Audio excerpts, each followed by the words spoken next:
কি আপনারা বিরক্ত হয়ে গেছেন? আর 2-1 মিনিট বসেন। 2 ফোঁটা পানি আল্লাহর কাছে প্রিয়। আওয়াজ করে বলেন, কয় ফোঁটা?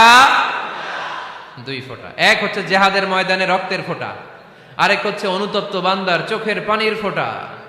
অনুতপ্ত বান্দা যখন অনুতপ্ত হয়ে কাঁদে, তার চোখের পানি চোখ বেয়ে নাকের ডগা বেয়ে মাটিতে পড়ার আগেই ওই বান্দার সব গুনাহ আল্লাহ মাফ করে দেয়। তাহলে প্রথমে কোরআন তেলাওয়াত, তারপর তাহাজ্জুদের নামাজ, তারপরে দোয়া, 4 নম্বরে জিকির। জিকির নফল ইবাদত, ঠিক কিনা? জিকির করতে করতে এই স্টেজের উপরে উঠে যাবেন আপনারা সবাই। পারবেন কারা কারা? হাত তোলেন। কত বড় সাহস দেখছেন? আমার উপরে বলে লাফায় উঠবে। বাঁশ আছে জায়গায়, বাঁশ।